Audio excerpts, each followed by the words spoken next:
So మా నాన్నగారు ఎప్పుడు తన జీవితంలో బడికి వెళ్ళలేదు. బడికి వెళ్తే ఆ రోజుల్లో తరిమి తరిమి కొట్టేవారట. I'm talking about 1930s. ఎందుకంటే నువ్వు పుట్టింది ఎందుకు? బాంచినయ్యా అంటానికి. అది ఆ రోజులు. ఓకే, సో ఎప్పుడు 40sలో ఆశ. ఎందుకంటే అందరూ రాస్తున్నారు, నేను రాయాలి. అందరూ చదువుతున్నారు, నేను చదవాలి. అంటే ఈ కొలోనియల్ పిడబ్ల్యూడి పబ్లిక్ వర్క్స్ డిపార్ట్మెంట్లో స్కూల్ దొరికింది. అంటే ఈయనకి చిన్నప్పుడు కూలే. 6వ సంవత్సరంలోనే 13 మంది పిల్లలు ఉన్నప్పుడు ఈయన రెండో వాడు. అంటే బాధ్యత ఏంటి చెప్పండి? వెనకాల పుట్టి వాళ్ళందరికీ ఈయన సంపాదించారు. విన్నారా ఈ కథలు మీరు? ఓకే, వెళ్ళిపోయేవారంట. ఈ రోజులాగా వచ్చాడు కదా అని చెప్పి గేదెలకు కాపలా పెట్టేవారు. 6 year old. దేనికి కాపలా? గేదెలకి గడ్డి ఇవ్వడం, ఇది చేయడం. ఇంక ఇవన్నీ మిగిలితే తెచ్చి పడేసేవారు. ప్లేట్లో పెట్టడం అంత సభ్యత లేదు ఏ సమాజానికి? తెలుగు సమాజానికి. అర్థమైంది కదా? అది మన కల్చర్ గురించి చెప్తున్నాను. కూర్చుంటే ఈయన అది ఇంటికి తెచ్చుకుని వాళ్ళ అమ్మకి ఇచ్చేవారు. ఎందుకు? అందులో కొంచెం నీళ్ళేసి తమ్ముళ్ళకి చెల్లెలకి కాస్తో కొస్తో ఆ మెతుకులు ఉంటాయి కదా, అప్పుడు ఏం చేసేవారంటే అందులో నీళ్ళు వేసి వేడి చేసి మెతుకుల్లో ఏమవుతుందో చెప్పండి? గింజ వస్తుంది కదా. మెతుకులు అందరూ చిన్నపిల్లలకి ఎట్టి గింజలకి ఇచ్చేవారంట. అప్పుడు వీళ్ళని లెక్కెట్టేవారు. అంకీలు ఎలా నేర్చుకున్నారంటే మెతుకులు లెక్కెట్టి. అర్థమైంది కదా? ఇందాక మనం నేర్చుకుంది అదే, మరిచిపోవద్దు. సో మా పిల్లలు కాలేజీకి వెళ్ళినప్పుడు నేను అదే చెప్పాను. ఇదిగో, ముందు తరానికి బడికి వెళ్ళే భాగ్యం లేదు. ఏం చేస్తారో నాకు అనవసరం, కనీసం కాలేజీకి వెళ్తున్నారు చాలదా? ఆ దూరం ఉంది కదా, ఆ దూరాన్ని గురించి మాట్లాడాల్సిన బాధ్యత మనది. ఇది మళ్ళీ థియలాజికల్గా చెప్తాను. వాల్టర్ బ్రూగన్మాన్ ఏమంటాడంటే మతిమరుపు పాపము అంటాడు. అర్థమైంది కదా? ఇశ్రాయేలీయులు మాటిమాటికి తిరగబడ్డానికి, అవిధేయతకు కారణం ఏంటంటే వాళ్ళు మర్చిపోయారు. అయితే మర్చిపోయారు, లేకపోతే ఇందాక చెప్పినట్టు సెలెక్టెడ్ మెమరీ, కొన్ని విషయాలే జ్ఞాపకం చేసుకున్నారు. మూడో కారణం ఏంటంటే వక్రీకరించబడిన మెమరీ. అప్పుడే బాగుందలే, ఎప్పుడు ఐగుప్తులో ఉన్నప్పుడు బాగుందలే అని చెప్పేసి ఆ పాపం. సో ఇంత ఈ రోజంతా మీతో గడపడం ఎందుకంటే ఆ పాపంలో మీరు పడిపోకూడదని. అర్థమైంది కదా? కూర్చుని అది చదివి, అది చెప్పి, అది రాసి అంతా ఏంటంటే మతి మరుపు అనే పాపంలో ఈ తరం వచ్చి తరం పడకూడదని.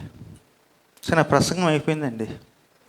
ఓకే, మర్చిపోవద్దు. దేన్ని? గతాన్ని. గతాన్ని మర్చిపోతే ఎగిరిపోతాం. అర్థమైంది కదా?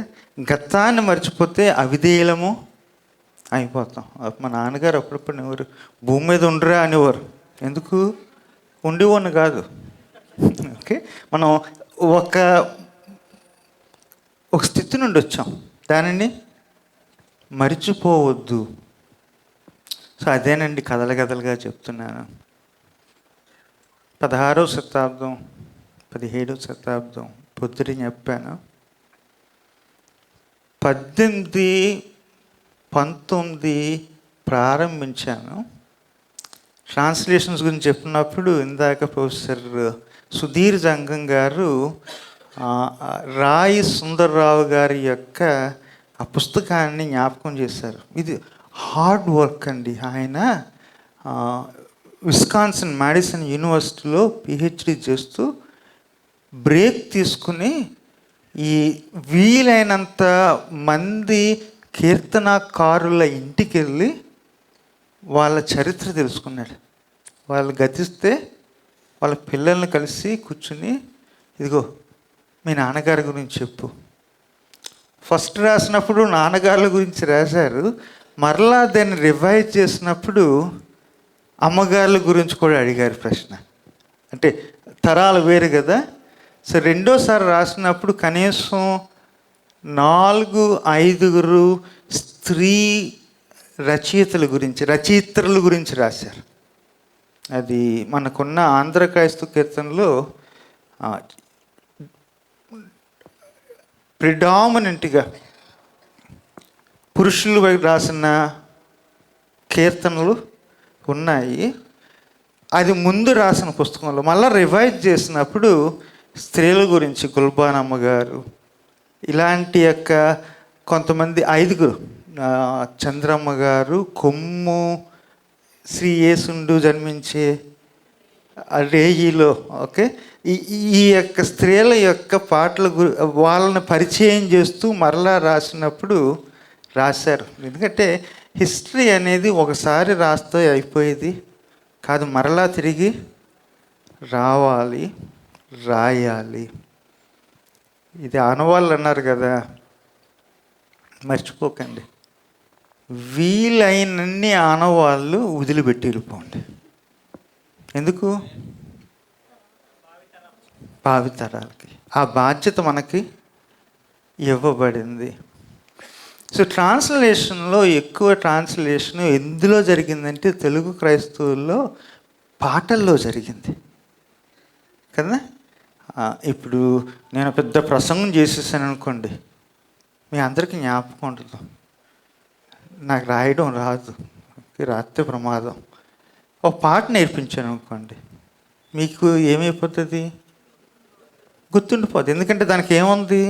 ఒక రాగం ఉంది కదా, ఈజీ టు రిమెంబర్. అందుకని మాస్లామారి గారు చేసిన ప్రసంగం చేసిన తర్వాత ఆయనకి ఒక అలవాటు ఉండేది, కొన్ని పాటలుగా రాసేసేవారు. ప్రసంగం చేసి పాట నేర్పించి బొమ్మనివారు. అంటే అర్థమేంటి? విన్నారు, మీ మైండ్లో రికార్డ్ చేసుకున్నారు. సో అది మన ఆంధ్ర క్రైస్తవ కీర్తనలో అది క్రిస్టియన్ ఎడ్యుకేషన్, అది క్యాటికిజం. మన నమ్మకాలకు రాగాలిచ్చి కీర్తనలో పెట్టేది. ఇప్పుడు ఏదో పాటలు విప్లవం ఏదో వచ్చింది, అన్నీ ఉంటాయి కానీ వాక్యం ఉండదు కదా. విన్నారా? యూట్యూబ్లో ఈరోజు రిలీజ్ అని చెప్పేసి ఇది పెడుతున్నారు, కానీ అన్నీ బాగానే ఉంటున్నాయి, కానీ ఏముంటలేదు. అంటే అన్నిటి గురించి చెప్తలేదు, కొన్నిటి గురించి వాక్యం ఉండలేదు. అది పార్ట్ ఆఫ్ ట్రాన్స్లేషన్. సో ఈ పాటలు పాడినప్పుడు మనము ప్రకటించడమే కాదు, ఆ యొక్క పాటల్లో ఉన్న అర్థాన్ని ఏం చేస్తున్నాము? అన్వయించుకుంటున్నాము. We are appropriating that which we sing and we confess the faith that is in the song. అదే తెలుగు క్రైస్తవులకి మన యొక్క హిమ్స్కి అంటే కీర్తనలకు ఉన్న సంబంధము. తెలుగు క్రైస్తవంలో ఎవరు బాగా ఇన్ఫ్లుయెన్షియల్ థియాలజియన్స్ అంటే పాటలు రాసిన వాళ్ళు. ఎందుకంటే వాళ్ళకి తెలుసు, వాళ్ళకి చెప్పాల్సింది కొద్ది మాటల్లో జ్ఞాపకం ఉండేలా చెప్పడం. 10 ప్రసంగాల కన్నా ఒక పాట చాలు. సో ఎక్కువ పాటలు ఎవరు రాశారు? పురుషోత్తం చౌదరి గారు, ఓకే, ఇంకా పులిపాక జగన్నాథం గారు, ఓకే, మల్లెల దావీదు గారు, ఇంకా నాకు వినపడలా, రావూరి రంగయ్య గారు, ఓకే, ఇంకా దేవదాస్ గారు, మాస్లమణి గారు, ఇంకా ఏసన్న గారు, ఎస్. ఇంకా ఇందాక ఒకరిని కలిశాను, రాజుబాబు గారు. ఓకే, వీళ్ళు పాటల ద్వారా మన యొక్క విశ్వాసంలో భాగమైపోయారు. మర్చిపోకండి, ఇందాక చెప్పాను కదా, ముంగునూరు దేవదాస్ గారి పాటలు ఆంధ్ర క్రైస్తవుల్లో ఉన్నాయి. ఓకే, సో మన తెలుగు విశ్వాసాన్ని వీళ్ళు షేప్ చేశారు, దాన్ని ఒక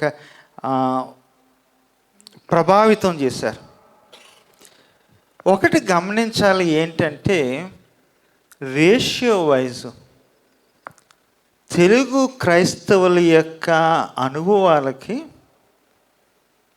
వాళ్ళ యొక్క అనుభవాలకి ఎంత సమతుల్యం ఉంది.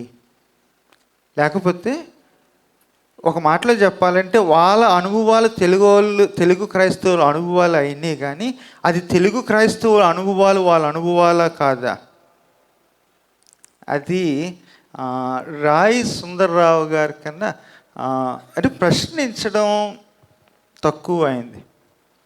సో అది ట్రాన్స్లేషన్లో భాగం. ఎక్కువ ట్రాన్స్లేట్ చేసింది ఎవరంటే కొన్ని సామాజిక వర్గాలు. అందుకనే ఎవరు, శ్యామలమ్మ, గోగు శ్యామలమ్మ కొంతమంది స్త్రీల యొక్క సాహిత్యాన్ని గురించి రాసి మరలా ఈ 5 స్త్రీల గురించి మాట్లాడింది. నాకు ఒక నెంబర్ చెప్పండి, తెలుగు క్రైస్తవుల్లో స్త్రీల శాతం ఎంత ఉంటుంది? 60% అని ఒకరు అన్నారు, ఇంకొకరు 70 అని అన్నారు, అప్ టు 70 అని కొంతమంది పర్మిషన్ ఇస్తున్నారు. ఇంకా రైట్, ఎస్, అది మనం రెగ్యులర్ చర్చ్కి వెళ్ళామంటే అటు ఇటు ఆడవాళ్ళు మగవాళ్ళని కూర్చోబెడతామంటే ఎటువైపు ఎక్కువ ఉంటారు చెప్పండి? ఓకే, ఇప్పుడు ఆంధ్ర క్రైస్తవ కీర్తనలో అటు ఇటు ఆడవాళ్ళు మగవాళ్ళు పాటలు పెట్టామంటే ఎటువైపు ఎక్కువ ఉంది చెప్పండి? అంటే ఏమైంది? There is some imbalance. అంటే కొంతమంది రాయగలరా, అందరూ రాయలేరా? ఇంకొకటి లెక్క వద్దాం. తెలుగు క్రైస్తవ్యంలో ఇందాక అన్నాం కదా, కొంతమంది బ్రాహ్మిన్స్, శూద్రులు, కొంతమంది ఏమో ఎవరు అంటరాని వారు ఉన్నారు కదా. అంటరాని వారి యొక్క శాతం ఏంటి? అంటే ఒకప్పుడు ఏంది, ఇప్పుడు అంటరాను నేరం అంటాం కానీ ఇంకా అంటుకోం కానీ అది వేరే విషయం. కానీ శాతం ఏంటిది?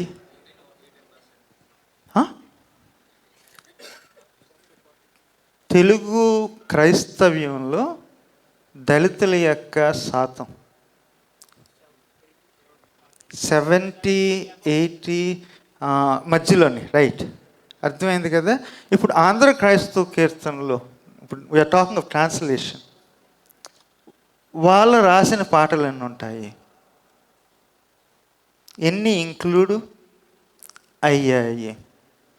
అక్కడ ఏముంది? కొంచెం ఇంబ్యాలెన్స్ ఉంది. ఇవన్నీ ఎందుకు చెప్తున్నానంటే, కన్విక్షన్స్ ఆ ఎక్స్పీరియన్సెస్కి, అంటే వాళ్ళు పర్సిక్యూట్ అయ్యారు, వీళ్ళు కూడా పర్సిక్యూట్ అయ్యారు, కానీ వేరే రకం హింసను చూశారు. భాగం ఉందా లేదా అని చెప్పిన తర్వాత ట్రాన్స్లేషను పాటలతో పూర్తి కాదు. మళ్ళీ నేను ఏం చేస్తున్నాను? కాంట్రడిక్ట్ చేసుకుంటున్నా. ఇందాక 1830-40 అన్నాను కదా, అది మీకు క్లూ ఇచ్చాను. ఏం జరిగింది అప్పుడు? 1813లో అప్పుడు వరకు బ్రిటిష్ వాళ్ళు మిషనరీస్ని రానిచ్చేవారు కాదు. విలియం కేరీ ఉన్నాడు కదా, కొంతకాలం దాక్కున్నాడు. ఎక్కడ? Danish colony శ్రీరాంపూర్లో. 1813లో ఏమన్నారంటే, ఇదిగో మన వాళ్ళు కొంతమంది ఇక్కడ దాక్కున్నారు, కాస్తో కోస్తో వాళ్ళకి గిఫ్ట్స్ ఉన్నాయి, వాళ్ళని ఉపయోగించుకుందామని చెప్పేసి బయటికి రావడానికి పర్మిషన్ వస్తే అప్పుడు వచ్చి ఫోర్ట్ విలియంలో టీచ్ చేశాడు. ఏది? మరాఠీ, బెంగాలీ, సాంస్క్రిట్. అర్థమైంది కదా. అప్పటి వరకు దాక్కోవాల్సి వచ్చింది. ఆయనకి ఏమీ లేదు. మన మాటలు చెప్పాలంటే ఇండియాలో ఉండడానికి వీసా లేదు. వీసా ఇచ్చేది ఎవరు? వాళ్ళే. ఓకే, అందుకు దాక్కున్నాడు. ఇల్లీగల్. ఓకే, ఇల్లీగల్గా దాక్కున్నాడు. 1833లో ఇంకొక యాక్ట్ వచ్చింది. ఆ యాక్ట్ ప్రకారం ఏంటంటే, ఇదిగో ఈ బెంగాలీ సమాజంలో కానీ, మరాఠీ సమాజంలో కానీ, ఈ లోకల్గా ఉన్న సంస్కృతుల్లో కొన్ని ప్రమాదకరమైన ఆచారాలు ఉన్నాయి. ఆ విషయంలో మనము కలుగు చేసుకోవడంలో తప్పు లేదు. అంటే అప్పటి వరకు దేని గురించి ఏమన్నారు? భయపడతాని, మన వ్యాపారం దెబ్బతింటుందేమో, మనం వచ్చింది ఎందుకు? వ్యాపారం కొరకు అని అనుమానించారు. 1833లో ఆ ధైర్యం వచ్చింది. కారణం ఏంటంటే, యూరోప్లో, అదే బ్రిటన్లో ఒక లాబీ, ఇవాంజలికల్ లాబీ వాళ్ళు ఏం చేశారంటే పోరాడారు. ఇదిగో ఇంత అన్యాయం చేస్తుంటే మనం అక్కడ వ్యాపారం చేస్తున్నాము, అన్యాయాన్ని ప్రశ్నిస్తలేదు, ప్రశ్నించాలి అన్న ఆ ఒత్తిడి తీసుకొస్తే అప్పుడు ఏమన్నారంటే, ఓకే మిషనరీస్ మీరు ఉన్నారు కదా, ధైర్యం చేయండి అన్నారు. సో అప్పటి నుండి మిషనరీస్ అది దరిదాపు మొదట్లో 2-3 వచ్చినాయి, కానీ 1833 తర్వాత 13-14 మిషనరీ సొసైటీస్ ఇక్కడికి వచ్చినాయి. ఎందుకు? వాళ్ళు చేసిన లాబింగ్. బౌడన్ దొర, బేర్ దొర పేర్లు విన్నారా? పాలకొల్లు, నర్సపూర్లు మీరు మాట్లాడతలేదేంటి? ఎప్పుడు వచ్చారు? 1834-5 అంటే ఆ క్లాజ్ వచ్చిన తర్వాత, యాక్ట్ వచ్చిన తర్వాత. ఫాదర్ హయ్యర్ గారు ఎప్పుడు? ఎస్, దేని తర్వాత వచ్చారు? ఆ క్లాజ్ వచ్చిన తర్వాత ఒక్కసారిగా మిషనరీ సొసైటీస్ ధైర్యంగా వచ్చి తమ యొక్క పరిచర్యలు ప్రారంభించడానికి కారణం ఏంటంటే 1833. 1857లో ఏం జరిగింది? సిపాయి మ్యూటినీ. ఏం జరిగింది అప్పుడు?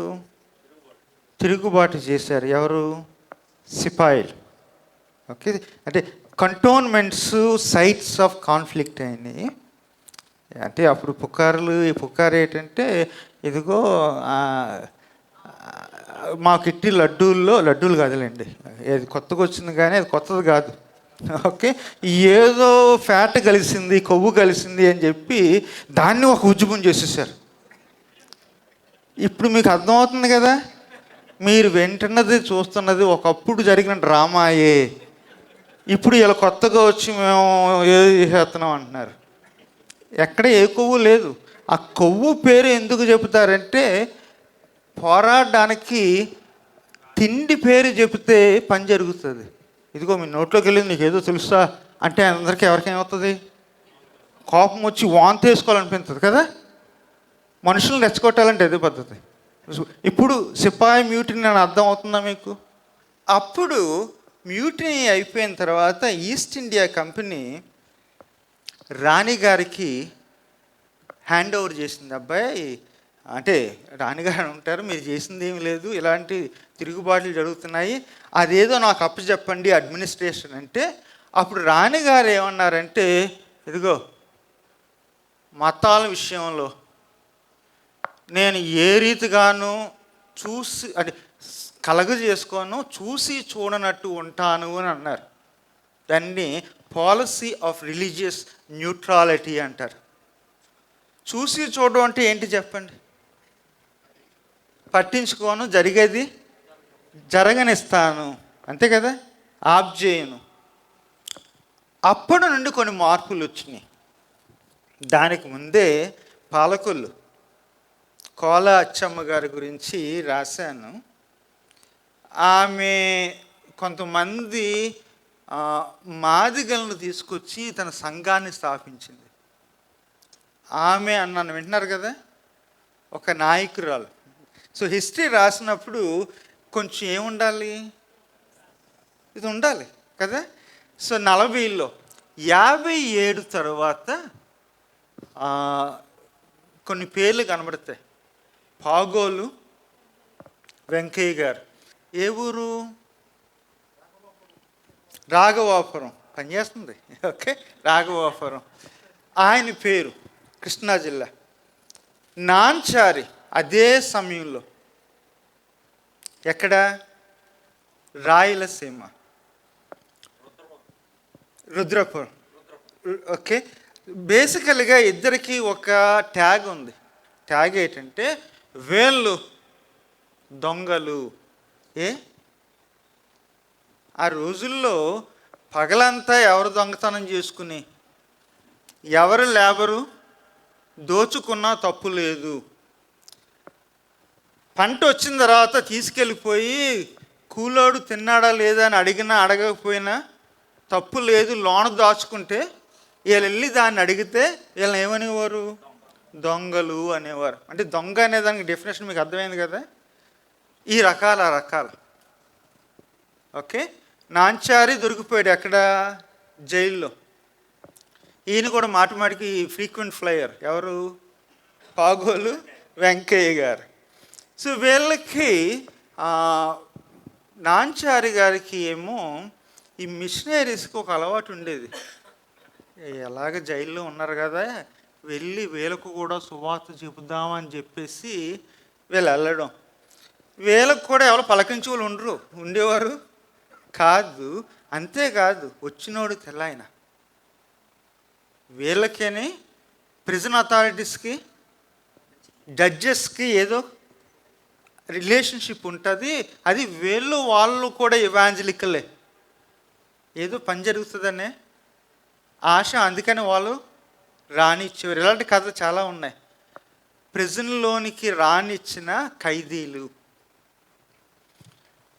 తనేమో నాంచారికేమో అలా ఎదురైతే వెంకయ్య గారికి ఎలాగంటే పక్కూరులో ఎక్కడో కొంతమంది క్రైస్తవులు అయ్యారు, వాళ్ళ బ్రతుకులు మారినవి, మా ఊర్లో కూడా మా పేటలో కూడా బ్రతుకులు మారుతాయని చెప్పి ఆశతో వెతుక్కుంటూ ఎక్కడ మన విజయవాడ శివరాత్రి ఉంది కదా, శివరాత్రి టైంలో ఎతుక్కుంటా ఎక్కడికి వచ్చాడు? తీర్థానికి వచ్చారు, కృష్ణానదికి వచ్చారు. ఎవరి కోసం? మిషనరీ కోసం. మిషనరీకి కృష్ణానదికి సంబంధం ఏంటి? లేదు. ఆ రోజు ఆ బాప్టిజం ఒకటి ఏంటంటే, ఆ రోజుల్లో ఇలాంటి నవరాత్రి తీర్థాలు జరిగినప్పుడు మిషనరీస్ అక్కడ ఉండి ఏం చేసేవారు? పాంఫ్లెట్స్ పంచిపెట్టేవారు. అక్కడ దొరుకుతారేమో అని చెప్పేసి వస్తే, వచ్చినోడు ఎక్కడో పంతులు గారి దగ్గరికి వెళ్ళి మొదలుపెట్టాడు, నాకు ఎలా తెలుసుకోవాలని ఉంది, వాళ్ళ మతం ఉంది కదా అని చెప్పి పంతులు గారితో వాదించడం ప్రారంభిస్తే, నా చెప్పింది చాలే, అక్కడికి వెళ్ళమన్నాడు. అడ్రస్ చెప్పాడు. అక్కడికి మిషనరీ గారి దగ్గరికి. అంటే ఈ వ్యక్తి దగ్గరికి వచ్చింది మిషనరీయా, మిషనరీ దగ్గరికి వచ్చింది వెంకయ్య. ఓకే, మీరు హిస్టరీ రాసినప్పుడు మర్చిపోకండి, వాళ్ళు మన దగ్గరికి రావడం కాదు, మనమే వాళ్ళ దగ్గరికి వెళ్ళాము. సేమ్ ఎక్కడ? ఒంగోలు పేరయ్య జాన్ క్లోవ్ దగ్గరికి తను వెళ్ళాడు. వెళ్తే జాన్ క్లోవ్ పెద్ద గేర చేశాడు.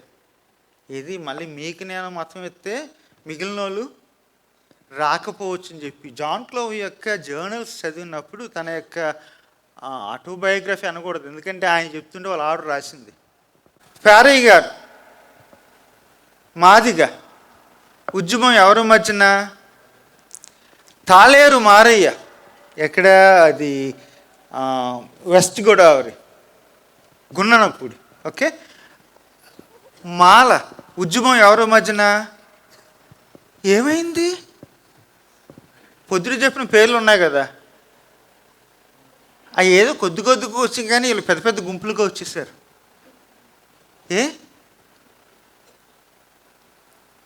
ఇది తమిళనాడులో ఒకరు అన్నారట, ఇదిగో అన్నీ బాగున్న వాళ్ళకి వైద్యులు ఎందుకు, ఏది బాగున్న వాళ్ళకి ఎవరు కావాలి? వైద్యులు కావాలి. వీళ్ళు దళితులు క్రైస్తవ్యానికి రావడానికి కారణం అది. అప్పుడు నాన్నగారు చెప్పేవారు కథలు. ఏంటంటే చిన్నప్పుడు వాక్యం కంటతో పెట్టురా, 10 మందిలో ఇప్పుడు నిలబెట్టు, అప్పుడు మీకు డ్రెస్ ఇస్తారని చెప్పేవారు. అంటే ఎవరు మన ప్లేముత్ బ్రదర్ అండ్ మిషనరీస్ ఉంటారు కదా, అమ్మగారు మీకు ఏమిస్తారు? వేసుకోవడానికి బట్టలు ఇస్తారు. తప్పేముంది? వేసుకునే హక్కు లేదా? కొన్ని చోట్ల హక్కు లేదు, కొన్ని చోట్ల ఇక్కడ హక్కు దొరికింది, అందుకు వచ్చారు. అంతేకాదండి, ఎవరు నేట్ రాబర్ట్స్ రాస్తాడు, వాళ్ళు ముట్టుకునేవారు కాదు, గుళ్ళోకి రానిచ్చేవారు కాదు. ఇక్కడ యేసయ్య ముట్టుకునేవాడు. సువార్తల్లో ఉన్న యేసయ్య ఎవరు? పలుకు పొమ్మనేవాడు కాదు, రా అని ఆదరించేవాడు. ఆదరించే క్రీస్తుని గురించి విన్న తర్వాత వీళ్ళు ఎక్కడికి వెళ్తారు? ఆరాధించే హక్కు వచ్చిన తర్వాత వీళ్ళు ఎందుకు వేరే చోట ఉంటారు? అందుకనే తెలుగు క్రైస్తవ్యం మారింది. ఎప్పుడంటే 1857 నుండి 60, 70, 80లో పూర్తిగా మారింది. నా లెక్కల ప్రకారము 1880 కల్లా 40% అంటే 400% దళితులు పెరిగారు, క్రైస్తులుగా మారారు. అప్పటి వరకు ఎక్కడెక్కడో కొన్ని చోట్ల అగ్రహారాల్లో ఉండేది, ఇప్పుడు ఎక్కడికి వచ్చేసింది? అంచుల్లోకి వచ్చింది. ఊరు అంచుల్లోకి వచ్చింది. ఇందాక అన్నారు కదా ప్రొఫెసర్ గారు, ఏది వాళ్ళ దేవుడిని నమ్మేమంట, మానమాదిగోళ్ళ దేవుణ్ణి అనడానికి కారణం ఏంటంటే 1857 నుండి 1880, 90 వరకు జరిగిన ఈ యొక్క మాస్ కన్వర్షన్స్. ఒకటి ఏంటంటే జాన్ వెబ్స్టరు మాస్ కన్వర్షన్ అన్నప్పుడు జాగ్రత్తగా ఉండమంటాడు. కారణం ఉంది. ఏదో పంచాయతీ పెట్టి కుల పెద్ద కూర్చుని ఒరేయ్ మనం అందరూ యేసుబాబు గుడికి వెళ్దామరా అన్న రకం కాదు ఇది. అర్థమైంది కదా? ఇది ఏ రకం అంటే, ఏమే మీ అన్నోళ్ళ ఇంట్లోని అప్పుడులా కాదు, కాస్త కోస్త మార్పులు వస్తున్నాయి, మనం కూడా గుడికి వెళ్దామా అని మగవాళ్ళు అన్నట్టు.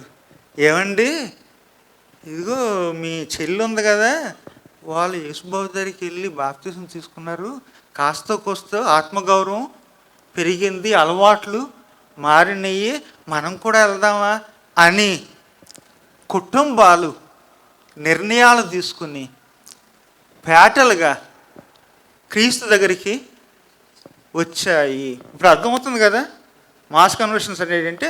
గుంపులుగా వచ్చారు కానీ కుటుంబాలుగా వచ్చారు. ఎవరో బాస్ కూర్చుని చెప్పినా ఇది కాదు. ఇంకొకటి ఏంటంటే, గుడి బడి ఉండే అప్పుడు, గుడి బడి ఏకం అంటే ఇప్పుడు అది అమ్మేసుకుంటారు, ఇది అమ్మేసుకుంటారు, అదే విషయం. ఓకే, ఆదివారం ఏమో గుడి, సోమవారం నుండి శనివారం వరకు అది బడి. ఓకే, భక్తే కాదు, మనకేమొస్తుంది? చదువు వస్తుంది. వాళ్ళు మనల్ని చదువునిచ్చేవారు కాదు, ఏదన్నా ఉంటే విద్య నేర్చుకుంటే వేలు కోసేవారు అని చెప్పి, ఇదిగో భక్తి ఉంది, దైవం ఉన్నాడు, దాంతోపాటు విద్య చదువు వస్తుంది అని చెప్పి గుంపులుగా రావడం జరిగింది. ఎప్పుడు ఇది స్లో అయిందంటే 1930s, అంటే 20వ శతాబ్దం ప్రారంభం. 1933, 32, 33 అంటే 100 సంవత్సరాలు ఎక్కువ శాతం ఎవరు క్రైస్తవ్యంలోకి వచ్చారు? దళితులు వచ్చారు. చిన్నప్పుడు అంటే మిమ్మల్ని ఎక్కడికి దూరం తీసుకెళ్తలేదు, మళ్ళీ మా ఊరు తీసుకెళ్తున్నాను, సామలకోట. ఓకే, రెడీనా? ఓకే.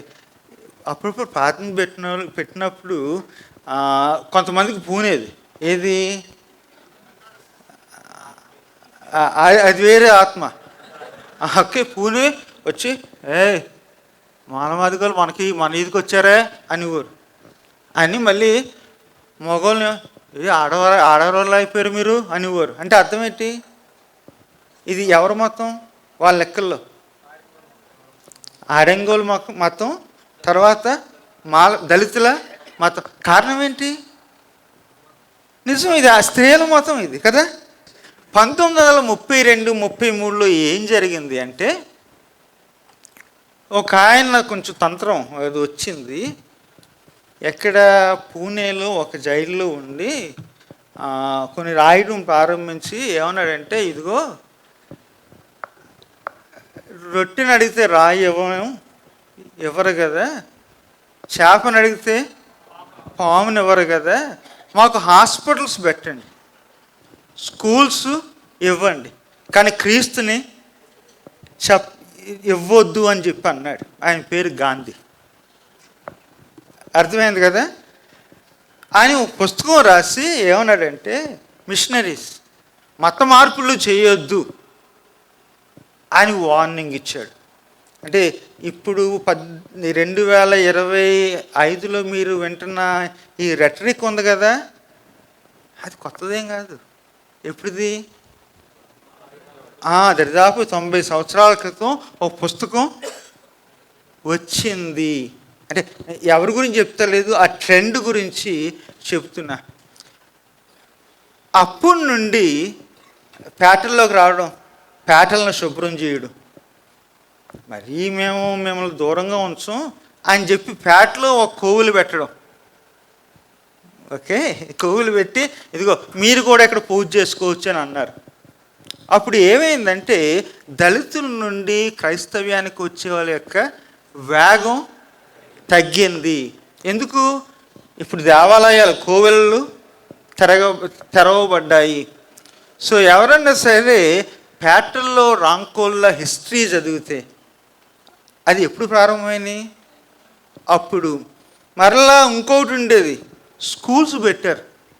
ఒకప్పుడు మమ్మల్ని చదవించుకోవడం కాదు, కానీ ఇప్పుడు మీకు ఏం చెప్తాం, చదువు చెప్తాం అని చెప్పేసి ఇది హరిజన్ ఏది స్కాలర్షిప్ అంటే తిరిగి ఇదిగో వాళ్ళకి స్కూల్ పెడతాము, ఎంతో కొంత ఇవ్వండి అని చెప్పేసి ఎప్పుడు లేని ఫ్యామిలీ వచ్చింది. ఎప్పుడు? 1930sలో అది జరిగినప్పుడు ఇంకొకటి జరిగింది.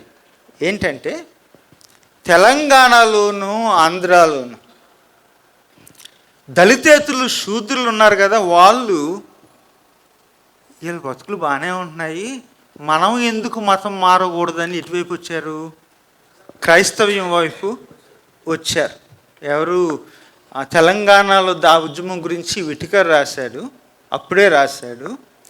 ఈ ఉద్యమం గురించి ఎవరు? బిషప్ పికెట్ అని NCCI, national council of machines, NCMI, ఆయన ఒక స్టడీ చేసి ఈ ఉద్యమాల గురించి రాశాడు. ఈ మధ్యన 1980s, ఓకే, కృష్ణా గోదావరిలో జరిగిన ఆ యొక్క ఉద్యమం గురించి జెఫ్ ఆడీ రాశాడు. 1930sలో ఆ ఉద్యమం ప్రారంభమైంది. ఈ ఉద్యమం ప్రారంభమైనప్పుడు 1930s గురించి కూడా మాట చెప్పాలి. ముంగనూరి దేవదాస్ గారి ఉద్యమం నిజానికి ఎప్పుడు స్టార్ట్ అయిందంటే 1930s. అంటే వీటికనేది సంబంధం ఉందా? భగత్ సింగ్ గారి ఉద్యమం ఎక్కడున్నా సరే ఎప్పుడు? దాదాపు అదే. తర్వాత ల్యామ్ జీవరత్నం గారు ఉద్యమం ఎప్పుడు? చూసారా? ఐపీసీ. ఈ పజిల్ అర్థమైందా మీకు? 1930sలో నెంబర్స్లో ఎంత పవర్ ఉందో. ఎవరో ఎక్కడో తంత్రం చేశారంట, పుస్తకం రాశారంట, ఎవరో ఎక్కడో స్కూల్స్ ఓపెన్ చేసి పేటలు క్లీన్ చేశారంట. క్లీనింగ్ ఉద్యమం కూడా విన్నారు కదా మీరు, ఎక్కడో ఏదో క్లీన్ చేశారన్నారు కదా, అది కూడా కొత్తదేం కాదు. అది 1930sలో జరిగింది, 90 years క్రితం జరిగింది. ఓకే, ఎవరో ఎక్కడో ఇది బాగానే ఉన్నాయి వీళ్ళ బతుకులు అని క్రైస్తవ్యంలోనికి వచ్చారంట. అప్పుడు స్థానిక నాయకులు, దేవదాస్ గారు లాంటి వాళ్ళు కానీ, భగత్ సింగ్ గారు లాంటి వాళ్ళు కానీ, జీవరత్నం గారు లాంటి కానీ కొన్ని ఉద్యమాలు ప్రారంభించడం జరిగింది. ఇవన్నీ ఒక మాటలో చెప్పాలంటే వాళ్ళు నమ్మిన యొక్క సువార్తను వాళ్ళ భాషలో వాళ్ళ ప్రజలకి అర్థమయ్యేలా, అంటే క్రిటికల్గా మనం మాట్లాడుకోవచ్చు వేరే విషయం, కానీ వాళ్ళు చేసిన ప్రయత్నాలు 30s స్టార్ట్ అయినాయి. ఈ ఎప్పుడు ఫలించాయి అంటే 60s. మధ్యలో ఏం జరిగింది? 1947 ఇండిపెండెన్స్. అక్కడ వాళ్ళకి జలుబు వేస్తుంది. ఇక్కడ ఎప్పుడు తుమ్మాం? 1956 ఏమైంది?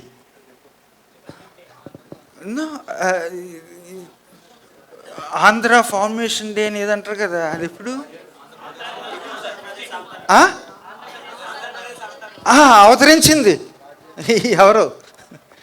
ఓకే, ఒక మాటలో చెప్పాలంటే అప్పటి వరకు మద్రాసు ప్రావిన్స్లో ఉన్న మనం, ఇదిగో మా భాషా ప్రాతిపదిక ప్రకారము మాకంటూ ఒక రాష్ట్రం ఉండాలని పోరాడి ఒక రాష్ట్రం వచ్చింది. అదేని తెల్లోళ్ళు వెంటనే అనలేదు. ఏది 47లో కొలోనియల్ ఆఫీసర్స్ వెళ్ళిపోయారు, కానీ మిషనరీస్ ఉన్నారు. 60s ఒక ఉద్యమం ఉండేది. మీరంటే మాకు చాలా కృతజ్ఞత, కానీ దయించి వెళ్ళిపోండి అని అన్నారు. ఎవరు? Indians, Andhra Christians. సో ఆ సీజన్లో ఈ ఉద్యమాలు, ఏ ఉద్యమాలు? హెబ్రోన్ ఉద్యమం, బైబిల్ మిషను ఉద్యమం, పెంతెకొస్తు ఉద్యమం. సో మీరు లోకల్ హిస్టరీస్ రాసినప్పుడు, ఇలాంటి ఉద్యమాల గురించి రాసినప్పుడు మీకు అన్నీ ఎప్పుడు కనబడతాయంటే లేట్ 50s 60s కనబడతాయి. అంటే అక్కడ వస్తున్న మార్పులు సహజంగా సంఘంలో కనబడతాయి. ఇక దూరం వెళ్ళను. అక్కడ కానీ ఇక్కడ కానీ క్రైస్తవ్యం ఇది మాది, ఇది క్రైస్తవ్యం అని చెప్పింది ఎవరంటే మీ బోటోళ్ళు, నా బోటోళ్ళు. అర్థమైంది కదా? ఈ పుస్తకం ఉంది కదా, ఈ పుస్తకం దేని గురించి అంటే బైబిల్ బోధకురాళ్ళు ఉండేవారు ఆ రోజుల్లో. ఎవరన్నా విన్నారా? తెల్లచీరలు కట్టుకుని ఇంటింటికి వెళ్ళి జనానా బోధకురాళ్ళు, బైబిల్ ఉమెన్ అని ఉండేవాళ్ళు. వీళ్ళ ఇంటికి వెళ్ళి ఆ పిల్లల దగ్గర, ఆడవాళ్ళ దగ్గర కూర్చుని, ఇదిగో మన బైబిల్ ఇది చెప్తుందని చదివి అర్థం చేసేవారు. మిషనరీ రాలేదు. ఎవరు వచ్చారు? మన ఆడవాళ్ళు వచ్చారండి. మనకి కథలుగా బైబిల్ చెప్పారు, పాటలు పాడారు. అంతేకాదు, స్టేజ్ ఎక్కినప్పుడు ఏదో తెల్లని కనబడేవారు, కానీ స్టేజ్ తిరిగిన తర్వాత మనకు పలకరించడం, ప్రచురించడం ఎవరు చేశారు? తెలుగు వాళ్ళు. ఇది మన ఉద్యమం అండి, వాళ్ళ ఉద్యమం కాదు. ఎవరన్నా మీరు ఆ చరిత్రను వక్రీకరిస్తే తిరిగి మనం రాయాలి. ఏం చెప్పాలి? ఇదిగో ఈ సంఘం, ఎవరి సంఘం? మా సంఘం. ఈ చరిత్ర ఎవరి చరిత్ర? మా చరిత్ర. క్వశ్చన్స్. ఓకే, నేను కొంచెం మిమ్మల్ని ఇబ్బంది పెట్టానా? ఎక్కడైనా 2-3 చోట్ల ఇబ్బంది పెట్టి వినగోని పేర్లు, అనగోని మాటలు వినబడ్డాయి ఎక్కడన్నా? ఓకే, ఇందాక అన్నారు కదా చరిత్రకి మొహమాటం ఉండదు, అందుకని ధైర్యంగా చెప్పేస్తుంటాం. ఓకే, ధైర్యంగా చెప్పాలి. ఇంకో మాట చెప్తాను. చరిత్ర రాసినప్పుడు చరిత్ర రాయడం అనేది ఆథర్స్ ఆర్ అథారిటీస్. అధికారం ఉంది అక్కడ. అధికారం ఉన్నప్పుడు బాధ్యత ఉండాలి. వీలైనంత మట్టికి ఇది నాకు నిజమని తెలిసినప్పుడు నిజాన్ని చెప్పాలి. ఇదిగో ఈ నిజాన్ని ఎందుకు వాళ్ళు పక్కన పెట్టారు అన్నప్పుడు పక్కబడ్డ నిజాన్ని బయటికి తీసుకొని రావాలి. ఇంకొకటి ఏంటంటే అధికారాన్ని దుర్వినియోగం చేయకూడదు. అప్పుడప్పుడు అంటారు, ఏదండి దీంట్లో మీ ఊర్లో ఏదెట్టిందని అంటారు. ఉండాల్సిన పని ఉందా? మన ఊరు గురించి, మన ఇంటి పేరు గురించి రాసుకోవడానికి మన చరిత్ర, మన బాధ్యత రెండింటికి. ఒకటి సత్యానికి, దేవుడికి ఒప్పుకుంటాను. ఓకే, పెద్ద బాధ్యత అది. పిలిచింది దైవం, అధికారం ఇచ్చింది దైవం. 2 సత్యానికి. 3 ఫ్యూచర్ జనరేషన్స్. ఏటి ఇన్ని అబద్ధాలు పెట్టి చెప్పిపోయాడు అని భవిష్యత్తు నన్ను అడుగుతుంది, కానీ అడిగే అవకాశాలు ఇవ్వకూడదు. ఏమైనా ప్రశ్నలు ఉన్నాయా నేను చెప్పిన ఈ యొక్క 19, 20వ శతాబ్దం. 21 చెప్పండి, నేను మీరు చూసేస్తున్నారు రోజుని. సంశయాలు, సందేహాలు, కోపాలు, తాపాలు.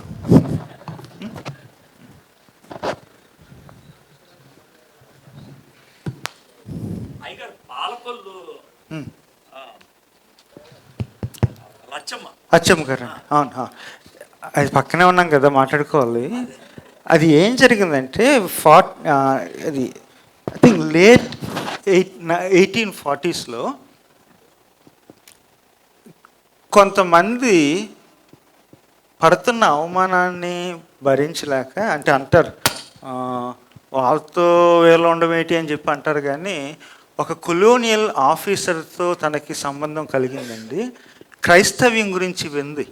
అదే సమయంలో మిషనరీస్ ఇక్కడ లేరు. ఎక్కడికి వెళ్ళారంటే ధవళేశ్వరంలో ప్రాజెక్ట్ జరుగుతుంది. అక్కడ కూలోళ్ళకి కాస్త కోస్తూ వాక్యం చెప్పడానికి మిషనరీస్ వెళ్ళిపోయారు. వాళ్ళు వెళ్ళి వచ్చే లోపలికి ఎవరు నాయకత్వం తీసుకున్నారంటే అచ్చమ్మ గారు తీసుకున్నారు. సో మేము ఉన్నంతకాలం మేమే సాధించలేకపోయాం, మేము తిరిగి వచ్చాం. అక్కడేముంది, సంఘం ఉందని చెప్పేసి మిషనరీస్కే విస్మయాన్ని కలిగించినట్టు తన నాయకత్వం వహించింది. నిర్మోహాటంగా చెప్దామండి. ఓకే, మరి ఇక్కడికి వస్తున్నానండి, పాలకొల్లు నుండి. మీ ఊరు వద్దులేండి, ఓకే, మా ఊరు వచ్చేద్దాం. ఆ సామలకోట మా నాన్నగారు చేసిన దానికన్నా మా సంఘంలో అప్పుడు స్త్రీలు చేసింది ఎక్కువ. కొంతమంది అండి ఆమెకి ఆ మాత్రం క్యారెక్టర్ ఉందేటి అనే ఒక స్త్రీ ఉండేదంట. పాస్టర్ గారు మీరు అలసిపోతున్నారేటి అని చెప్పేసి ఎక్కడి ఇచ్చేసి గుడి కట్టుకోండి అందంట. ఇదిగోండి, అప్పుడు వీళ్ళకి ఇల్లు లేదు, మా మదర్కి ఫాదర్కి అని. వాళ్ళ ఆయనకి ఒప్పించి గడ్డి వెనకాల, కొత్తగా పెళ్ళైంది కదా, హనీమూన్ ఇచ్చింది. ఆ నేడిచ్చి అక్కడ పడుకోమంది. కొంతమంది స్త్రీలు చెంబులెట్టుకొచ్చేవారంట సంఘానికి. ఎందుకు? మగోళ్ళకి తెలియకూడదు. మళ్ళీ బంధువులు తీసుకొచ్చి కూర్చోబెట్టేవారంట. ఈ ఉద్యమం వాళ్ళు కట్టిన ఉద్యమం. అందుకనే కోలా అచ్చమ్మ గారి గురించి నేను ఎప్పుడు చెప్తానంటే ఇది వాళ్ళ ఉద్యమము. అందుకనే ఒంగోలు కానీ రాఘవాపురం కానీ ఈ ఉద్యమాల గురించి ఎప్పుడు నాన్చారు గారు, పేరయ్య గారు, వెంకయ్య గారు అంటారు, కానీ నా పుస్తకంలో వాళ్ళ యొక్క సతీమణుల గురించి కూడా రాస్తాను. ఎందుకంటే దీనికి వెనక ఉండి నెట్వర్కింగ్ చేసి పెళ్ళిళ్ళప్పుడు పేరెంటాలప్పుడు ఏసఐ గురించి మాట్లాడి బొట్టు తీసి సాక్ష్యం చెప్పింది ఎవరు? స్త్రీలే. సో పెద్ద ప్రసంగం అని నేను చేసేసాను ఆల్రెడీ. అది కోలా అచ్చమ్మ గారితో 1840s స్టార్ట్ అయిపోయింది. అది కూడా జెరూసలేం చేద్దాం అప్పుడు. ఓకే, అది ఫస్ట్ మాస్ మూమెంట్ ఇక్కడే పాలకొల్లు. అమ్మని కానీ నానమ్మని కానీ లేకపోతే వాళ్ళని కానీ దయించి 1 పేజీ 2 పేజీలు రాసి వాళ్ళ బీరువాలో కాదు పక్కన 2-3కి ఇమ్మని. మన యొక్క గందరగోళానికి విరుగుడు ఏంటంటే జ్ఞాపకాలను పదిలపరచడం, ఆనవాళ్ళను ఉంచేయడం. అది నా రిక్వెస్ట్ అండి మీకు, మీ అందరికీ. ఇది రాయండి, ఉంచండి. మొదటి ప్రశ్న అది స్ట్రాటజిక్ థింగ్.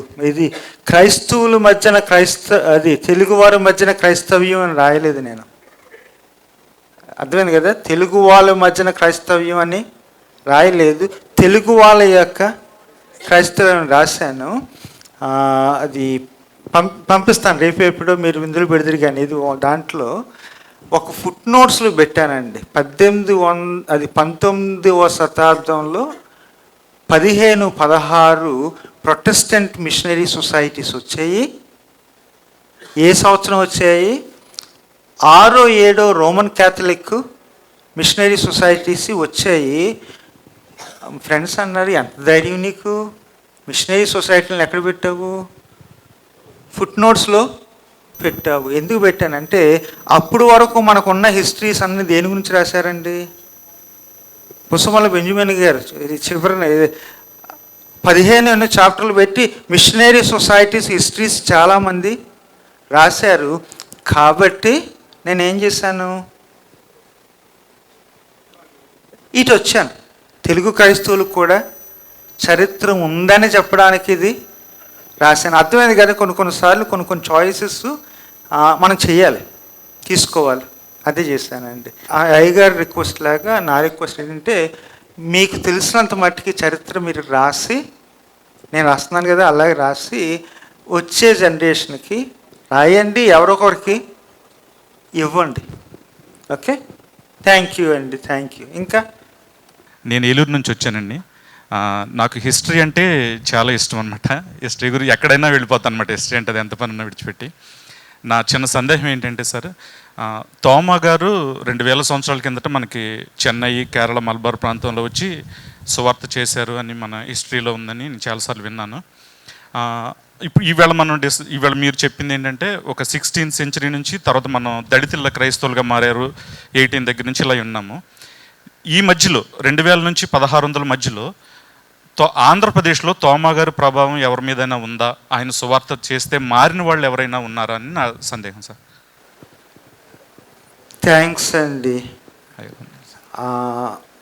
నాకు తెలిసినంత మట్టికి ఈ 16వ శతాబ్దం ముందు తెలుగువారు ఎవరన్నా క్రైస్తవులు ఉన్నారనే దానికి ఆధారాలు లేవు. అందుకనే నేను ఏమయ్యాను, మౌనమయ్యానండి. అది ఆ ప్రభావం ఇక్కడికి వచ్చిందనే దానికి ఏ రీతి రికార్డ్స్ లేవండి.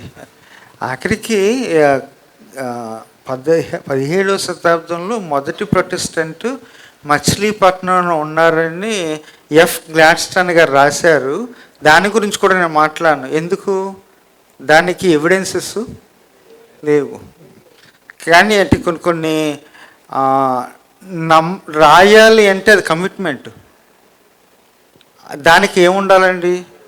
ఎవిడెన్స్ ఉండాలి. అందుకనే 16వ శతాబ్దం ముందు తెలుగు వాళ్ళు ఎంతమంది క్రైస్తవులు ఉన్నారు, తోమా గారి యొక్క పరిచర్య ఏదన్నా ఉండుంటే దాని ప్రభావం తెలుగు వాళ్ళ మీద పడ్డదా అంటే నాకు తెలిసినంత మట్టుకి లేదండి. Thank you. మంచి ప్రశ్న అడిగారు అయ్యా. నా పేరు మహేష్ అండి. నేను హైదరాబాద్ నుంచి వస్తున్నాను. పొద్దున్నుంచి వింటున్నాను, పాలకొల్లు, ఒంగోలు ఇవే వినిపిస్తున్నాయి. మరి హైదరాబాద్ అంటే తెలంగాణ ప్రాంతంలో ఏం ఉజ్జీవం ఎప్పుడు లేదా అంటే నాకు ఇంట్రెస్టింగ్ ఉంది. ఒక మాట కూడా నాకు వినిపించలేదు. మరి అక్కడ నుంచి నిజమేనండి, అది ఒప్పుకుంటాను. ఏమైనా రాద్దాం అన్న దాని గురించి తెలుసుకుని ఒక చిన్న చురుకులాగా ఏమని ఇస్తే. అవునండి, అది ఒప్పుకుంటాను. నా బుక్ని నేను రివ్యూ చేస్తే ఓకే, అంతా కలిపి తెలంగాణ గురించి 35% అంతే ఉంటుంది. ఎక్కడో మెదక్ అని, వరంగల్ అని, తర్వాత చాలా లిమిటెడ్. కారణం ఉంది, ఎందుకంటే నేను తెలంగాణ అల్లుడిని. అర్థమైంది కదా. పర్సనల్గా ఏమీ లేదు, కానీ అప్పుడు వరకు నేను చేసిన రీసెర్చ్ ఎక్కువ దేని మీద అంటే కోస్తా జిల్లాల మీద ఉందండి.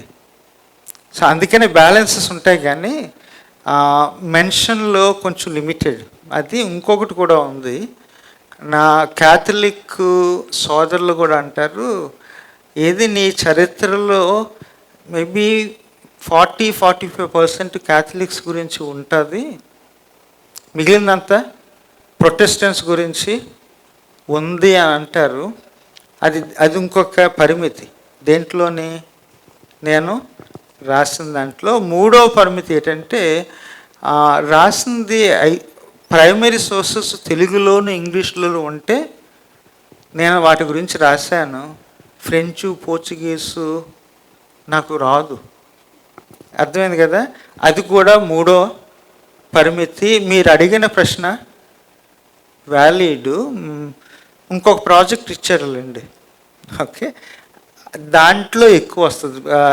ప్రస్తుతానికి చాలా మట్టుకి ఆ బ్యాలెన్స్ భర్తీ చేయడానికి నేను చదువుతున్నాను. But thank you. ఈరోజు పెద్దగా మాట్లాడలేదు, అంతే, ఇక్కడిక్కడే ఉంది. అది ఇంకో కారణం ఏంటంటే భీమవరంలో ఉన్నాం కదా, 6వ తారీఖు 7వ తారీఖు ఎక్కడికి వస్తున్నాం, హైదరాబాదు. కొంచెం బ్యాలెన్స్ మారుతుంది. ఎందుకు? అది చెన్నైలో ఇండియా ఆడిందంటే అర్థమైంది కదండి. న్యూజిలాండ్కి చోటు లేదు, ఇంగ్లాండ్కి చోటు ఉంది. సో అది ఒక కారణం అండి. ఇక్కడ ప్రస్తుతానికి మీరు చెప్పిన మట్టుకి నేను ఆ 3 పరిమితులు ఉన్నాయి. అది నాకు ఎవరు చెప్పనవసరం లేదు, రాసిన నాకు తెలుసు. But thank you. మీరు అడిగిన దానికి 1652 ఆ ప్రాంతంలో గోల్కొండ దగ్గర మొట్టమొదటిసారిగా ఆ టైంలో అక్కడ చర్చ్ కట్టారని కాస్త ఉన్న ఎవిడెన్సెస్. బిజాపూర్లో కట్టి, తర్వాత గోల్కొండలో కట్టి, ఆ తర్వాత మచిలీపట్నంలో కట్టారు. సో ఆ విధంగా జరిగిందని కాస్త పుస్తకాల్లో రాస్తూ ఉంటారు. That might be the first Christian presence 1652, okay అని చెప్తూ ఉంటారు. That's what it is. Okay. Good evening sir అందరికీ. అంటే మాది బేసిక్గా ప్రకాశం జిల్లా, కనిగిరి అటు సైడు, విజయవాడలో ఉంటాం. కానీ కొంచెం అంటే ప్రకాశం అటు ఏమన్నా మిషనరీస్ కానీ, అటు క్రైస్తవ్యం గురించి చరిత్ర కానీ, కనిగిరి అటు సైడు చరిత్ర కానీ కొంచెం ఏమన్నా చెప్పగలరా అని ఉద్దేశం సార్. అందుకంటే దాని మీద ఏమన్నా మీరు కామెంట్ చేయగలరా అని. అంటే వాళ్ళు ఎలా అంటే ఇప్పుడు దాకా వెస్ట్ ఈస్ట్ గోదావరిలో విన్నాం, కానీ మా ప్రకాశం సైడ్ అంత ఎక్కువ ఉండదు క్రిస్టియానిటీ. మా సొంతూరు కూడా చూసినప్పుడు కొంచెం దాని మీద మీరు ఏమైనా మాట్లాడగలిగితే బాగుంటుందని నా ఉద్దేశం. ఒక మాట చెప్తానండి, నేను ఈరోజు చెప్పినంత ఈస్ట్ వెస్ట్ కాదు, అర్థమైంది కదా? ఒంగోలు వరకు వచ్చాం, మిమ్మల్ని నెల్లూరు తీసుకెళ్ళలేదు. సామ్యుయల్ డే 1840, అర్థమైంది కదా? ఏది గోల్కొండ వరకు వచ్చాము, మెదక్ వరకు వచ్చాము, అర్థమైంది కదా? ఇక్కడే కూర్చోలేదు, మరీ దూరంగా తీసుకెళ్ళద్దు. నిజానికి ఒంగోలు క్రైస్తవ్యం గురించి రాయబడినంత ఇక దేని గురించి రాయబడలేదు. సో మచ్ రిటర్న్, అర్థమైంది కదా? సో నేను ఎక్కువ మాట్లాడిందంటే దేని గురించి ఎక్కువ రాయబడలేదో దాని గురించి నేను మాట్లాడాను. తెలంగాణ గురించి ఎవరు జాన్ కార్మన్ గారుని, చిలుకూరు వసంతరావు గారుని 2012లో ఒక బుక్ రాశారండి. మీకు ఇంట్రెస్ట్ ఉంటే అది చదవండి. అంటే యూస్ఫుల్ బుక్. ఎక్కువ ఫోక్ రిలీజియన్ గురించి రాశారు, చరిత్ర గురించి కాదు, కానీ లాస్ట్ 50-60 ఇయర్స్ గురించి రాశారండి. జాన్ కార్మన్, అది ఎక్కడ హార్వర్డ్లో టీచర్స్ రిటైర్డ్ అయిపోయాడు. సో క్రిస్టియన్స్ ఇన్ తెలంగాణ ఏదో ఉంటుంది, మంచి book. I respect author. Okay, అంటే మీరు ఫెయిర్ క్వశ్చన్లు అడుగుతున్నారు, కానీ ఒక్కోసారి మరి నన్ను మరీ ఇక్కడికి పరిమితం చేస్తున్నారు. పొద్దున్నే మీరు జాగ్రత్తకుంటే దరిదాపు మీ ఊర్ల వైపు వచ్చాను, భీముల వరకు వెళ్ళాం కదా. Okay, thank you. సార్ నమస్తే సార్. అవునండి సార్, మీరు చెప్పిన దాంట్లో గుర్రం జాషువా గురించి కూడా చిన్న మొక్క కూడా చెప్పలేదు. కారణం ఓకే ఏంటని సార్? 1960s.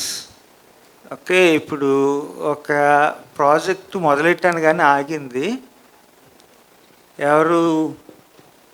జోసెఫ్ బనియన్ గారు, గుర్రం జాషువా గారు, మొంగనూరి దేవదాస్ గారు, కలగర సుబ్బారావు గారు, గుంటూరు.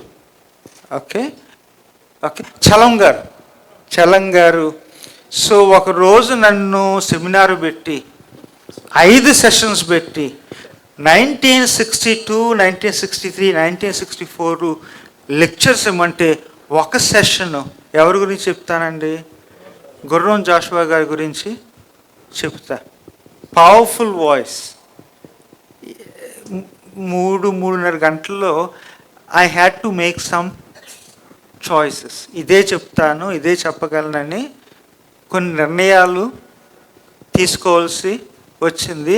మీరు అడిగింది బాగుంది. ఎవరు కెనడాలో ఒక ఆయన ఉన్నాడు, ఆయన రాశాడు. అదే ఎవరి గురించి ఈ మధ్యన లేటెస్ట్గా గుర్రం జాషువా గారి గురించి. మొన్న మా స్టూడెంట్ ఒక ఆయన రాశాడు థీసిస్. ఎవరి గురించి? గుర్రం జాషువా గారి యొక్క వేదాంతం గురించి. ఓకే, మొన్న నేను చలం గారి గురించి రాశాను. So there is so much return, especially in the 1960s. నేను అంత దూరం ఈరోజు రాలేదు. ఎక్కడ హెబ్రోన్తో ఆగిపోయాను, దేవదాస్ గారితో ఆగిపోయాను, పెంతెకోస్తలతో ఆగిపోయాను. But there was lot more happening. దాని గురించి నేను ప్రస్తావించలేదు ఈరోజు. ఓకే, ఎవరు ఏదో అన్నారు ఇక్కడ. But these are all valid questions and fair questions. Sir, మీరు బిషప్ పికెట్ గురించి మధ్యలో చెప్పారు సార్.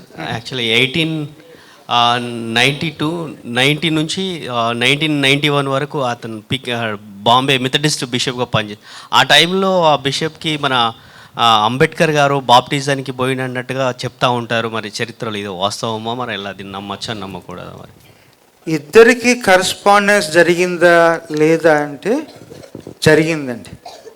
అర్థమైంది కదా. బిషప్ పికెట్ గారికి అంబేద్కర్ గారికి పరిచయం ఉంది, రాత ఇది కరస్పాండెన్స్ కూడా జరిగింది. మరి ఎంత దగ్గర అయ్యారు, ఎంత దూరంగా ఉన్నారో నాకు పెద్ద తెలియదండి. ఒకసారి ఉత్సాహంతో మనం ఏం చేస్తామంటే ఆయన కూడా మనోడే అంటాం. ఒక విషయం చెప్తాను, ఇది ఎర్రప్రగడ ఎవరో ఉన్నారు కదా సైంటిస్ట్, ఆయన కూడా కొంతమంది క్రైస్తవులు అంటారు. ఎందుకు? మనకి ఏం కావాలి? ఎవిడెన్స్ కావాలి. అర్థమైంది కదా. ఉత్తరాల్లో ఆ ఎవిడెన్స్ అంత లేదు.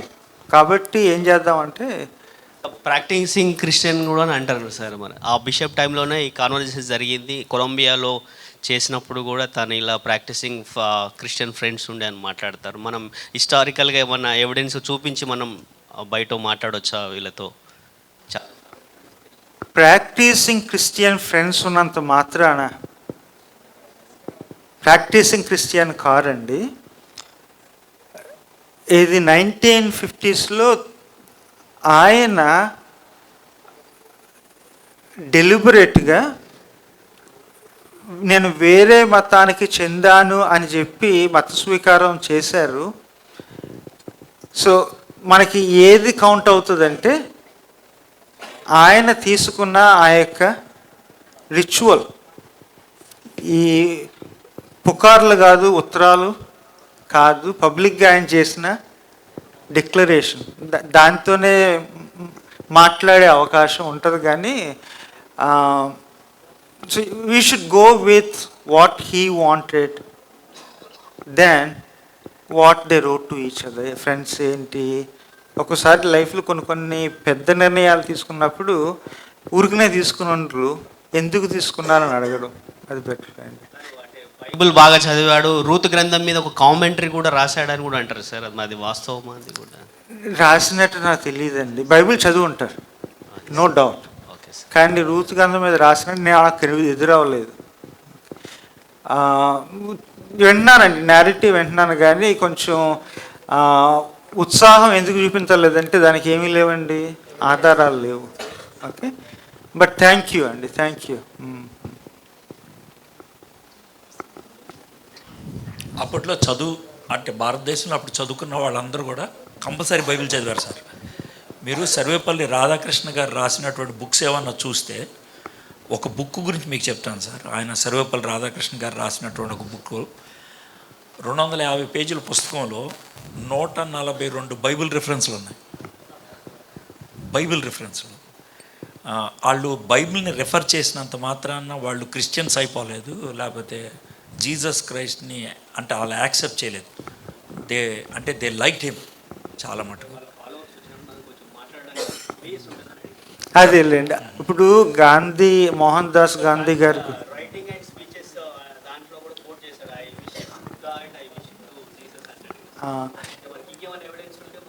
అదేలేండి, అవును. మీరు అడగడం వ్యాలిడేనండి. తెలిసినంత పట్టుకు లేవు. ఇప్పుడు గాంధీ గారి, మోహన్ దాస్ గాంధీ గారి పుస్తకాల్లో దేని గురించి అండి, ఈ ధన్యతల గురించి మాట్లాడతాడు, కొండ మీద ప్రసంగం గురించి మాట్లాడతాడు.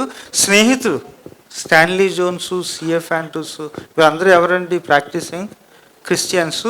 కానీ మరీ దగ్గర కూర్చోబెట్టుకు ఇదని చెప్పలేం కదండి. సో ఒక్కోసారి కొంచెం జాగ్రత్తగా అది క్వాలిఫై చేయడం బెటర్ అండి. బట్ మన వాళ్ళు జాగ్రత్తగా ఉండండి. ఫేస్బుక్లో కొంతమంది పోస్టులు పెడుతుంటారు, ఇలాంటిది తీసుకొచ్చి అది ఆ విషయంలో మట్టుకు మీరు చాలా జాగ్రత్తగా ఉండాలి. అలాంటివి చూసినప్పుడు ఎవరు సాత్విక, ఎక్కడ నువ్వు ఏ ప్రశ్నలు అడగాలి చెప్పమ్మా, నేను స్పాట్లో పెడుతున్నాను. అలాంటి స్టేట్మెంట్లు చూసినప్పుడు అడగాల్సిన ప్రశ్నలు ఏంటి? లేకపోతే రాజేష్ గారితో చెప్పారు. ఓకే, ఎవరు చెప్తారు నాకు? అలాంటివి చూసినప్పుడు ఏ ప్రశ్నలు అడగాలి?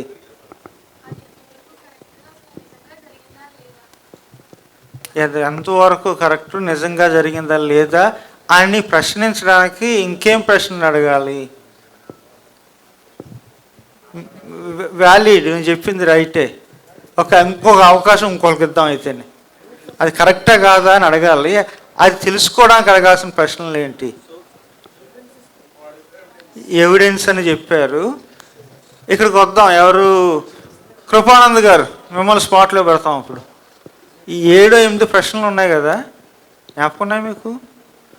ఎవరు రాశారు, ఎప్పుడు రాశారు, ఎందుకు రాశారు, ఎలా రాశారు, ఎవరికి రాశారు, దాన్ని తర్జుమా చేసింది ఎవరు, దాన్ని ఫేస్బుక్లో ఎవరు పెట్టారు?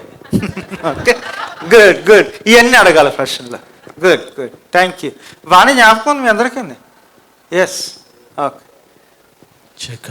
ఇంకా ఎవరైనా అడుగుతున్నారా? నా పేరు జోయల్ అండి, నేను కాకినాడ నుంచి వచ్చాను. ఇది లాస్ట్ ప్రశ్న. ఓకే.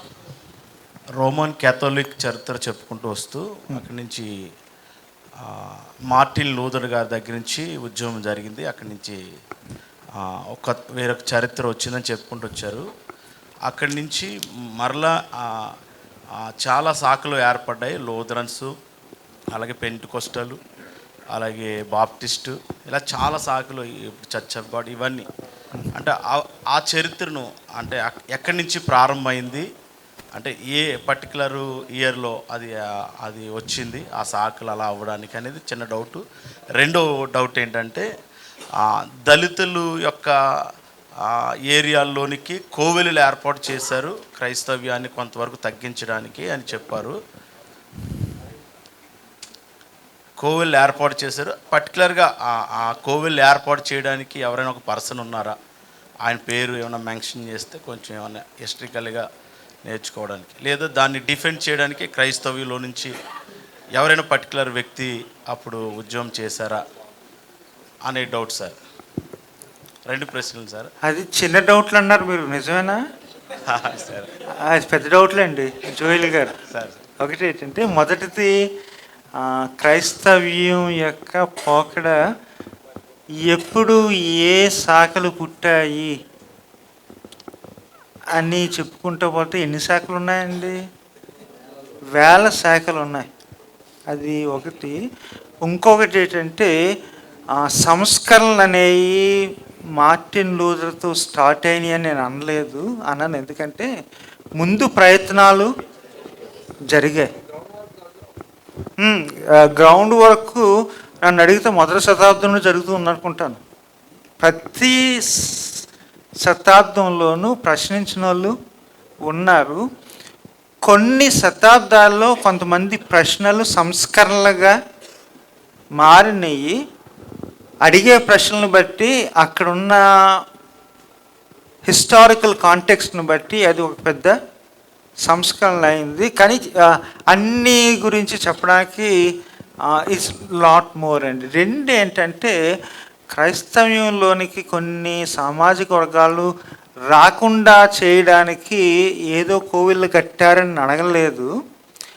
ఎవరో కొంతమంది కోవిళ్ళు కట్టి ఆ మార్గాలు తెరవడం ఈ శుభ్రాలు చేయడం, బడులు చెప్పడం ద్వారా ఆ ఉద్యమం స్లో అయ్యింది అని అన్నానండి. అర్థమైంది కదా? ఇంకో స్లో అవడానికి ఉన్న కారణాల్లో అది ఒకటి.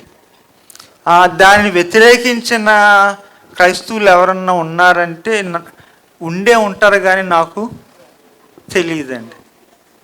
అది లైఫ్లో నేర్చుకున్న పెద్ద పాఠం ఏంటంటే, నాకు తెలియదు అని చెప్పడం మంచిది కదా అని చెప్పేశాను. ఓకే.